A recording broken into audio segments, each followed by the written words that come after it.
अस्सलाम वालेकुम। आज मैं आपके साथ शेयर कर रही हूँ बहुत ही जल्दी फटाफट से झटपट से बन जाने वाली खीर की रेसिपी। मुझे भी कुछ घंटे पहले ही पता चला गेस्ट आ रहे हैं, तो मैंने कहा छोटी सी एक वीडियो आपके साथ भी शेयर करती हूँ।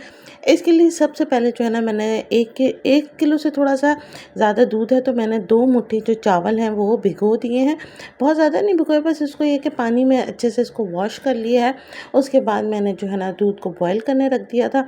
दूध अच्छे से आपने गर्म कर लेना, और उसके बाद जो है ना, आपने जो 2 मुट्ठी चावल हैं, आपने उनको जो है किसी भी ग्राइंडर से या किसी भी उससे आपने पीस लेना है। ठीक है, आपने इसको पीस लेना। उसके बाद आपने इसको दूध में डाल देना। अच्छा, दूध के अंदर मैंने 1 कप पानी भी डाला है, ताकि जो दूध जो है ना हमारा पके, तो वो इतना ज़्यादा हमारा जो है ना दूध कम ना हो जाए, क्योंकि मैं जो है 1 किलो दूध के अंदर ही खीर बना रही हूँ, और मुझे ज़्यादा खीर नहीं बनानी है। बस मुझे अभी पता चला कि गेस्ट आ रहे हैं, तो मैंने कहा फटाफट से बना लेती हूँ, और आप भी ये फटाफट से खीर बना सकते हैं। राइस को, जो 2 मुट्ठी राइस लिया हमने, उसको अच्छे से आपने ब्लेंड कर लेना है, और जब दूध आपका अच्छे से बॉयल हो जाए, तो उसके अंदर आपने इसको डाल देना है। चावल डालने के बाद अच्छे से चम्मच हिलाइएगा, चम्मच नहीं हिलाएंगी तो वरना गुठलियाँ बन जाएंगी। अच्छा, यहाँ पर मैंने 2 से 3 इलायचियाँ जो है ना वो मैंने डाल दी हैं। 1 कप मैंने चीनी डाल दी है। राइस जो है ना वो अच्छी तरह से इसमें जब पक जाए, उसके बाद आप ये चीनी डालिएगा। तकरीबन आपकी जो है ना 10 मिनट में ये खीर तैयार हो जाएगी, और इतनी ज़बरदस्त खीर तैयार होगी ना, इसमें खोया होगा ना कुछ, लेकिन बहुत ही मज़ेदार बनेगी। अच्छा, 1 स्लाइस आप लोगों ने ले लेना है। 1 स्लाइस को आपने अच्छे से ब्लेंड कर लेना है, चूरा कर लेना है, और आपने फिर उसको अपनी खीर में ऐड कर देना है। जब आप डबल रोटी या चावल कुछ भी डालने हैं, आपने जो है दूध को अच्छे से हिलाना, वरना गुठलियाँ बन जाएंगी, और फिर ना टेस्ट अच्छा नहीं आएगा, मुंह में गुठलियाँ आएंगी। आपने बिल्कुल अच्छे से इसको मिक्स करना है, कहीं भी इसके जो है ना गुठलियाँ ना रहें, क्योंकि फिर वो जो होता है ना, खीर का एक टेस्ट भी ख़राब होता है और एक लुक भी अच्छा नहीं आता। तो जो है ना, ये इस खीर के अंदर ना ही तो कुमेल डल रहा है, ना ही कॉर्नफ्लोर डलेगा, और ना ही कोई खोया शोया बर्फ़ी डलेगी, लेकिन फिर भी टेस्ट इतना अच्छा इसका होता है, और बहुत ही अच्छी सी जमी हुई खीर बनेगी। मैं ख़ुद बहुत जल्दी जल्दी मैं इसको बना रही हूँ आपके लिए।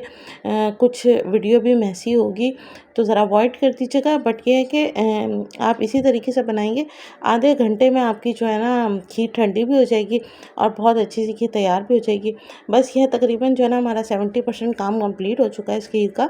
अब यहाँ पर आपने इसको जो है ना केवड़ा एसेंस डाल देना है। आधा चाय का चम्मच जो है केवड़ा एसेंस मैंने डाला है।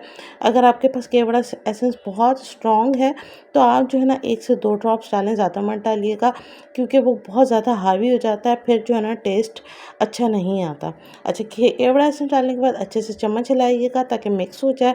अब थोड़ा सा खीर को पक लेने दें, यानी कि 3 से 4 मिनट तेज़ आंच पे पकने दें। देखिए किस तरह से जो है ना गाढ़ी हो चुकी है, और इस तरह से ये ऊपर आ रही है, बस समझे कि आपकी खीर तैयार है। कुछ ड्राई फ्रूट्स आप इसके अंदर डाल दीजिए, ताकि जो है ना टेस्ट और अच्छा है। बाकी जो है ठंडा होने के बाद सर्विंग के टाइम आप डालिएगा। जो है ना बड़ी अच्छी सी ये खीर जो है ना ठंडी हो चुकी थी, और जो है ना इसमें बड़ी अच्छी सी मलाई वगैरह भी आ चुकी थी। बट जो है ना मेरे पास टाइम नहीं था उस वक्त, मैं नहीं वो क्लिप शूट कर सकी।